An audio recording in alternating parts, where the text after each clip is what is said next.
Bismillahirrahmanirrahim. Alhamdulillah. Wassalatu wassalamu ala rasulillah. A keni pa ata të cilët din me përdor mirë GPS-in? Dhe më thonë, e shkruan ti adresën ku ki me shku, në makinë ose në telefon, edhe nisesh për rrugë. Ti ke vendos me shku në që drejtim, por tamam të ecë udhës ta ndryshan GPS-i rrugën që tërka. Edhe ti mund është më u nervozu, pse për në rangnes po shkën që këni, mos në ashtë që këni është ma mirë dhe dënë me bon insistim me shku qanej. Por ja që GPS-i qënë tjetër ka. Kur kalën mas një kohë, mas 5 minutave 10, mërvesh që ani pas ka qenë një vështirësi, pas ka qenë një ndeshjen komunikacion, rruga ka rshit, ka pas rejshë shiju, ka pas ngrica, ka pas komunikacion të dendur, edhe GPS-it ka që kënej.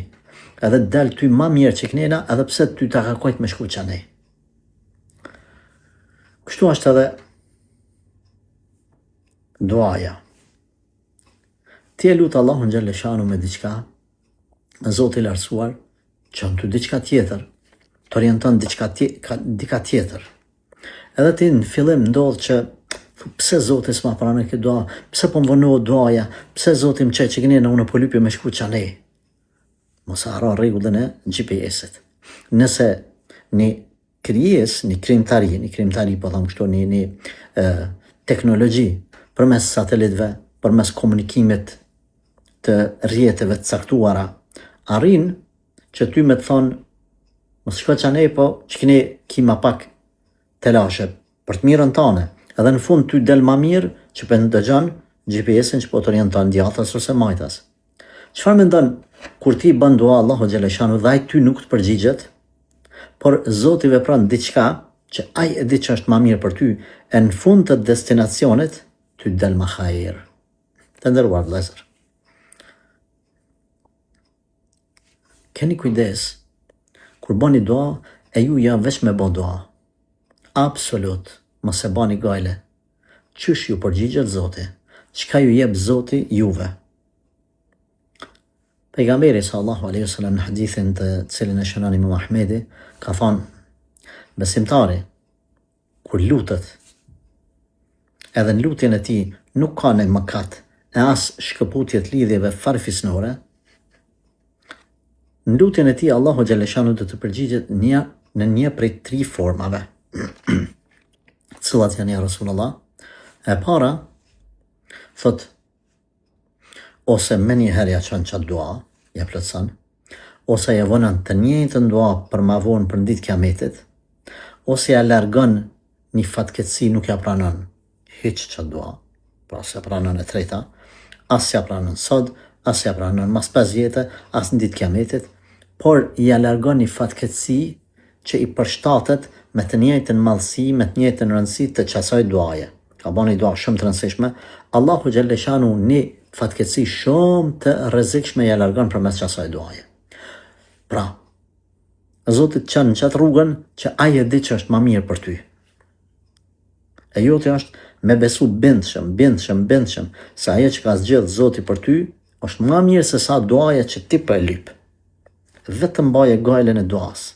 Kështu ka thonë Omeri, radhiyallahu anhu. Mos e baj gajlen e përgjigjes, të përgjigjet Zoti. Jeto me rregullin Wallahu ya'lamu wa antum la ta'lamun. Allahu e di çdo sen, e ju nuk e dini çka është hajri për juve, e ju nuk dini. Asa an takrahu shay'an wa huwa khairun lakum. Ndodh që ju të urreni diçka, por ajo të jetë hajër për juve. E ndodh që ju të dëni diçka, po ajo të jetë sherr për juve, kur insani nuk mundet me ditë çka është hajër për ta. Pasha Zotin Gjellëshanuhu. Nëse jetoni me këtë bindje, pra me këtë rregullën e GPS-it që përmendëm, sa për me e afru përshkrimin, po e kështu. Nëse jetoni me këtë rregull, kur nuk keni më bë pishman. E vetmja gjë është që njeriu bjen prej provimit, ligështohet, nuk e merr notën më të lartë mundshme, duke mos arrit me perceptu qëtë situatë, pse Zoti këherë ty të duket që s'po t'i pranon duat. Edhe atëherë kur nuk të ka pranuar duan, ka vepru për Allahu, ka vepru për ty më mirë se sa me ta pas pranu duan, pasha Zotin. Mos dyshani të mshira e Allahut, pasha Rabbul Aleminin. Mos dyshani të urtësia e Allahut. E ju jash vetëm me u bind, me sinceritet me bo duan, lene tjetër në dorë të Zotit. Lene tjetër se kur Zotit ty nuk gjën janë. Allahu kur ty nuk të haran. Allahu kur ty nuk të raftan. Allahu kur nuk punon për të keqen tane. Allahu edhe atëherë kur të duket ty që për ta qenë një fatkeqësi në dënim është khejr, bereqet, rahmet, mëshirë dhe urtësi dhe mëshirësi për ty. Jeto me këtë bindje. Ama kjo lyp, përveç të okull mështetin Allahun, lyp edhe jekin, bindje absolute të pathyeshme. Deri në qastin e fundit, deri në qastin kur e sheh që ma ka humbur çdo shpresë, deri atëherë ti me ditë se Zoti ka një urtësi. Bani dua. Përgjigjen e lënë në dorë të Allahut. Jeto me këtë bindje. Zoti të rujt.